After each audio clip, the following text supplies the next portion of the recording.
তোমার কাছ থেকেই আসে। তুমি কেন অ্যাবাউট ইউর ইনকাম। ইনকাম, এটা কি লাবণ্য, তুমি এরকম প্রশ্ন করা কবে থেকে শুরু করলে? আমি তো বলেছি অন বিহাফ অফ ভিউয়ার্স, এটা এটা আমার প্রশ্ন, এটা তো আমি জানি কি তো টেকনিক্যালিটি? আমি তো এক্স্যাক্টলি আমার সেটাই জিনিসটা কি বলে এটা জানতে চাচ্ছ আমাদের থট যে এই ধরনের প্রশ্ন নিয়ে নাকি?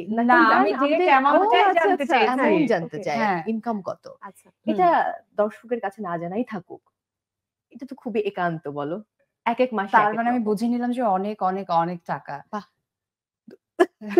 কিরে কিরে তুই বল।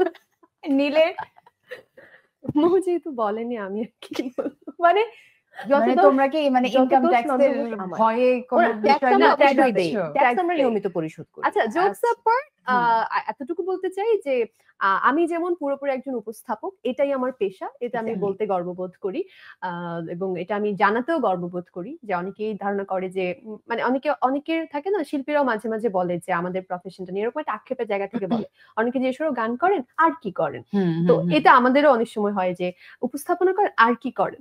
তো জিনিসটা আসলে আর কিছু করার যে প্রয়োজন হয় না, উপস্থাপনা পেশাটা নিয়েও যে আসলে চলা যায় সেটা তুমিও জানো, কারণ তুমি এক্স্যাক্টলি। হ্যাঁ এটাই মানে এটা না আমারও স্বপ্ন যে এই প্রশ্নটা আর আসবে না কখনো, মানে উপস্থাপনা শিল্পটা এমন জায়গায় যাবে যে এটা একটা ইন্ডিভিজুয়াল পেশা, এটা নিয়ে আসলে আলাদা করে এখন অনেকেই ভালো কাজ করছে, তুমি করছো, মৌ করছে, আমিও করছি, আলহামদুলিল্লাহ আরো অনেকেই করছে, নতুনরা অনেক ভালো কাজ করছে। তো এটাই বলবো যে আলহামদুলিল্লাহ we are blessed, we earn enough to help ourselves and our family, নিজেকে একটা ভালো লাইফ দেওয়ার মতো, ফ্যামিলিকে একটা ভালো লাইফ দেওয়ার মতো we have enough. ওকে, এবং তুমি জানো যে আমার বাবা মা, আমার ছোট ভাই, আমি, সো বলতে গেলে এই চারজন মিলে আমার একটা সংসার বা একটা পরিবার, এবং সবাই কিন্তু আলাদা আলাদা থাকে। আসিফ থাকে ইন্ডিয়াতে, আব্বু আম্মু, আমার কিন্তু ওর ভাইয়ের পড়াশোনার দায়িত্ব পালন করা, বাবা মায়ের ওষুধের দায়িত্ব পালন করা, so we are independent and সেটা ভালো আছি।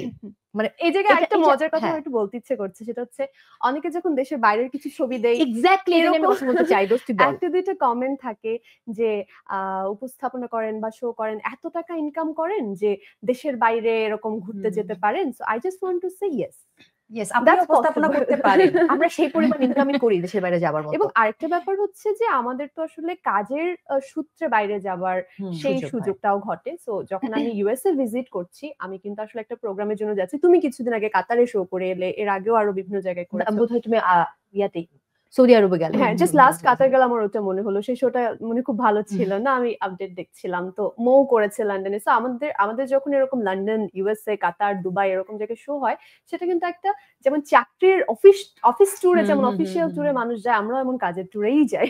এটাই আমি একটু বলতে চাই, anchor we can afford that. Exactly, আমি নীলের সাথে একটু অ্যাড করতে চাই যে আমি যদি আমার কথা বলি, আমি জীবনে দুবার শুধু নিজের খরচে ট্যুরে গেছি বিদেশে, দেশের বাইরে, এবং সেটার ওই নিজের খরচে বললে ভুল হবে, কারণ আমি একটা টিকিট পেয়েছিলাম একটা কম্পিটিশনে অংশগ্রহণ করে, সেটা অনেক আগের কথা, 2017 এর কথা বলছি, তখন আমি মাত্র উপস্থাপনা শুরু করেছি, এবং আমার বাবা মা আমার ছোট ভাইকে আমার সঙ্গে পাঠিয়েছিল মালয়েশিয়া ট্যুরে, আব্বু আম্মু ওর খরচটা বেয়ার করেছিল। এরপর আমার যতগুলো বিদেশ ট্যুর আমি ছবি আপলোড করেছি, প্রত্যেকটা হয় মুকাভিনয় করতে গেছি, না হলে উপস্থাপনা করতে গেছি, এবং সেটার প্লেন ফেয়ার, আমাদের থাকা খাওয়া, ফুড, অ্যাকোমোডেশন সব কিন্তু অর্গানাইজাররা বেয়ার করে। সো আমাদেরকে কোনো খরচ করতে হয় না, শুধু শপিং এর টাকাটা আমাদেরকে দিতে হয়, নিজস্ব ব্যক্তিগত খরচ। কিন্তু আমি এটাই বলতে চাই যে অর্গানাইজার বেয়ার করুক, যেই করুক, এটা কিন্তু তোমারই অর্জন। Exactly, you are affording that.